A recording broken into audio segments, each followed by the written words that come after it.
What's up, my Big Mack Snack-Wraps? Welcome to the very first episode of the newest installment on my channel.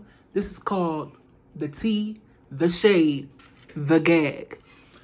Today, on the first episode, we will be reviewing The Real Housewives of Atlanta's latest episode. This is season 12.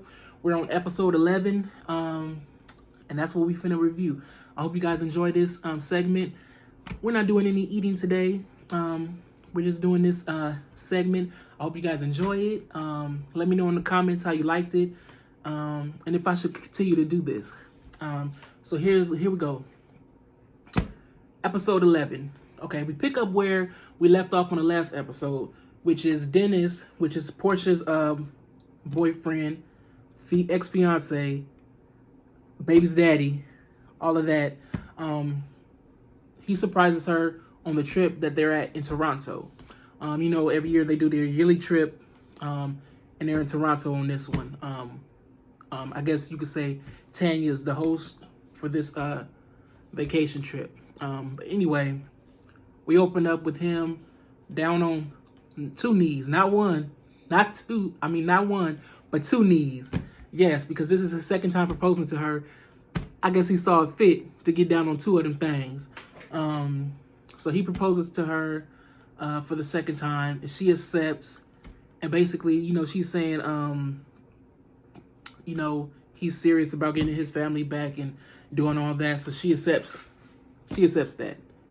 Now, back on the bus, after the proposal, they get back on the bus. Dennis has to fly back out after the proposal, but they get back on the bus to go back to the hotel. So they're kind of playing around, and then, as usual, somebody brings up something, trying to be a little shady. They bring up something. So the group starts to bring up the rumors about Dennis. And I didn't hear these rumors until this episode, but I guess it has something to do with him having sexual relations with animals or something of that nature. I'm gonna really have to dig deep into the web and get the info on that, cause that's some Richard Gere type of mess. You know, when Richard Gere had that little gerbil incident, or a rumor allegedly, something about a gerbil and a rectum. You get the point. But of course, Portia denies all that. And then, in a cool little moment, because, you know, Nene and Portia, if you watch the show, Nene and Portia, they were like big sis, little sis. Then they had a falling out, and they kind of go back and forth. But while the group was questioning Portia about that, you know, Nene said, you know, just continue with your relationship. You know, communication is key. We all go through some things. So that was kind of like showing the soft side that Nene has for Portia. Now, also on the bus, Snakegate was brought back up. Now, Snakegate is a situation where Nene told, I forgot who she told in the group. I think she might have told Cynthia herself that somebody had recorded Cynthia saying some disparaging things about Nene. Now, of course, you know, the group, being a group, they trying to get down to the bottom of. Who had been saying that? Who said that? Who said that? Who said that? You know how they do. They trying to get down to the bottom of who's a snake in a group that's recorded people without their knowledge. So of course they go on and on about that. Now, you know it's not gonna end on the bus. You know them girls had to take it back to the hotel room. So everybody heads to Marlo's room except Nene and Giovanna. They kind of go, you know, freshen up or whatever. But everybody else heads to Marlo's room. So of course they're gonna start talking about the situation before Giovanna and Nene comes in the room, because they believe Giovanna is the one that's behind all of it. In a previous episode, they questioned her, and she just said it's somebody in the group, but Giovanna, you know, she never fessed up to it herself. But they have reason to believe Giovanna is the snake.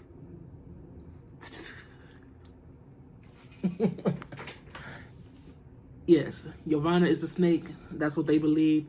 So, of course, they try to apply it how they going to question her. And they say, well, we just going to tell her that we know already. And we're going to confront her like, why did you do this? You know, how they do. So, Giovanna walks in the room. In true to form, like they said they was going to do, they're like, okay, we already know that you're the snake. Why would you do this? And then Marlo go open her big mouth. And she like, they don't know it was you. I can't sit up here with them lies like that. They don't know it was you. So she basically spoiled the whole ruse. But they still continue their line of questioning. You know that's not gonna stop them girls from doing that. Now, like I said before, the group does believe that it's Giovanna who, and I don't really trust Giovanna either.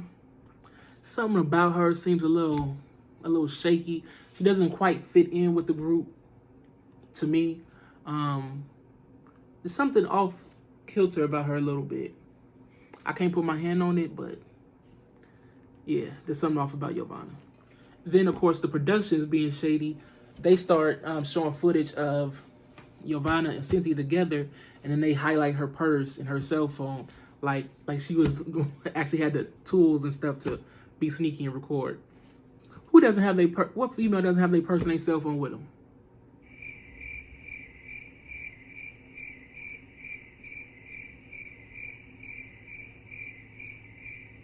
I'll wait. Now, Nene walks into the room and makes her entrance, which was hilarious. Nene had the biddies out, and they was just out. They had I guess a little covering on them, but she walked in the room like big bad mama, like, I'm here. What you gonna do? Now the confrontation continues, but now Nene's there. So Nene's like, I didn't say there was a recording. I said there's audio. And she differentiates the difference between recording and audio. Basically, she says recording is like, I guess, physical recording on your phone or whatever. But audio is like you have a voice message or something you recorded with just the audio. So basically, she says there's audio about the situation. And then Marlo chimes in and she's like, yeah, like the audio with Cynthia and Mike. I guess earlier in the season or last season, Cynthia was talking with Mike, which is her new fiance, and she said something about Kenya, and it was caught, on film. Cynthia did not like that, so Cynthia, she gets all riled up and she's start calling Marlo names, and Marlo starts calling her names, and they really got heated. I ain't never seen Cynthia like that. So we see a new side of Cynthia. Cynthia, she coming for that peach next year. She not trying to lose her spot. She like, let me amp it up. Let me go dig in Marlo real quick. She says she not losing her peach. I'm going to be back next year. You hear me? I need that money. So she turned up. I ain't never seen Cynthia like that. So it was good to see her in a different light. And then Marlo not backing down. Marlo gonna say what she gonna say. And then it went from them back to Giovanna and now Portia.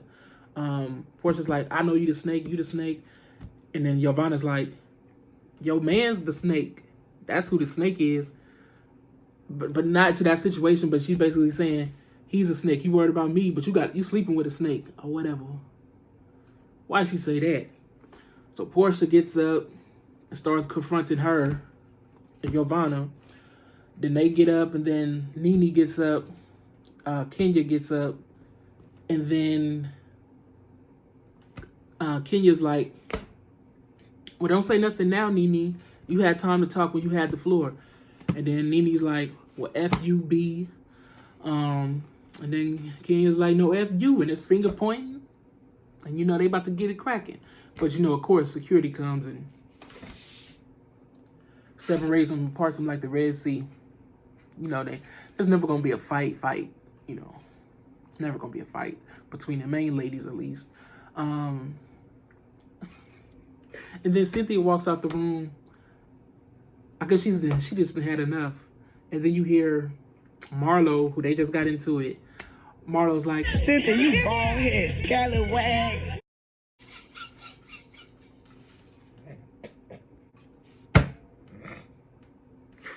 when's the last time you heard somebody called a scallywag? Woo! That was hilarious. I had to keep rewinding that. That was funny. You bald-headed scallywag. And they played it a couple times throughout the episode, too. They was production had a field day with that sound bite. So basically, to me, they do all this fighting and stuff, and they've been building up to this fight all season long. It was kind of anticlimactic to me. They built that scene up for really the whole season, but these last 3 episodes, it's been nothing but that scene that they've been building up, and you just think it's gonna be this all-out fight between Nene and Kenya. It was nothing more than what they showed in the previews, really. But yeah. Now, question is, who do y'all think will win, Nene or Kenya in a fight? Now, off bat on surface, Nene is bigger than Kenya. Yes, that is true. However, Kenya does work out.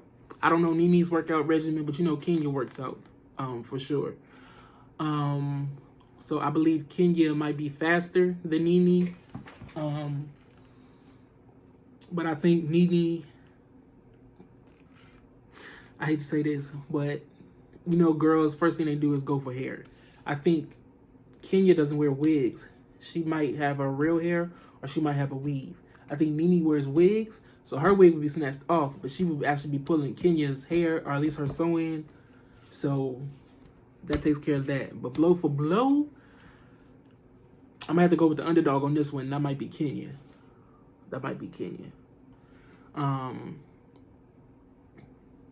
What do y'all think? Leave down in the comments. Who y'all think will win in the fight? So basically, to me, that was the whole episode. Of course, basically, Giovanna winds up leaving. And Nene won't say for a fact it was Giovanna that was the snake, but it's heavily implied and heavily suggested without her saying Giovanna was a snake. Giovanna leaves, Nene leaves, and they do go to the carnival. I don't know if it's carnival or a tramp, but you know, the little festival in Toronto. They have a really good time, And then after that, they all converge back to a dinner that night. Now, at the dinner, Marlo apologizes to Cynthia, which I thought was nice. I thought that was big of Marlo. You know, things got out of hand. I think it was like Portia said, it was just the temperature in the room was rising. It was just like a lot of tension, and it just kind of released in different pockets. Marlo and Cynthia got into it. Portia, Giovanna, Kenya, and Nene. You know, it was just a whole bunch of different streams where the stress got let out at. But yeah, so they're at dinner, and you know, Marlo apologizes, and then Kenya being Kenya, she asked the question, would you want to know if your man is cheating? And she asked the whole group, and everybody's like, yeah, I would want to know. But basically, she has a little tea about Tanya's husband. Well, not husband, her fiance. I think they've been engaged for years now. But her fiance kind of talking to a little girl that works at a donut shop or a coffee shop or something. So, you know, she's not just asking to be asking. That's Kenya. And so Tanya's like, yeah, I would want to know. I would be devastated if he was. And then everybody's giving, like, because a lot of people in the group are privy to that information. Tanya's just not privy to that information. And so everybody's kind of giving a side eye, like,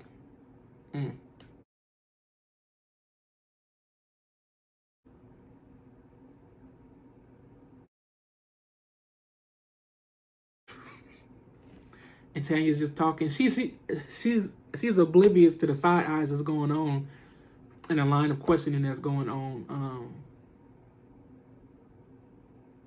But basically, that's how they end the episode.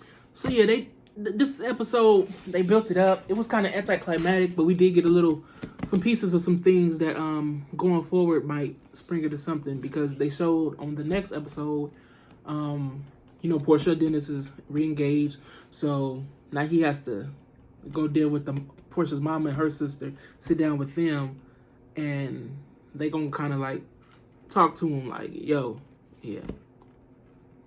And then you see there's a scene where Kenya's sitting down with Candy, talking about Tanya, like, yeah, like I got something on your, you know, on your husband, basically like just talking about the situation. And then in another scene, Candy and Marlo, I think, is sitting down with Tanya, and Tanya's like, well, I got something on her.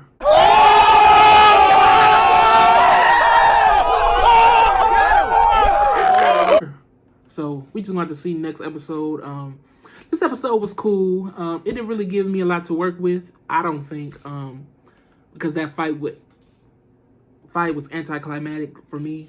But yeah, I hope you guys enjoyed this episode of The Tea, The Shade, The Gag. I will be reviewing some more shows, probably some Love and Hip Hop shows and stuff like that. So yeah, stay tuned for that. Stay tuned for that. Yeah, stay tuned for that. And also, I would like to point out that the views that are expressed on this channel, I know none of these women in real life or none of these people in real life. To me, on a reality show, these are characters. I can't judge their real lives because we don't know them. They're all paid to be on these shows. So the storylines may be embellished. Certain things may be embellished. So how I feel about them talking in this is not how I feel about them as a human being and as a person. On the show, King is very messy, but I'm sure she's a lovely woman in real life. But yeah, these are just views that express solely for entertainment purposes. But I hope you guys enjoyed this segment, The Tea, The Shade, The Gag. It's your boy, the Miggity Mack. And as always, peace.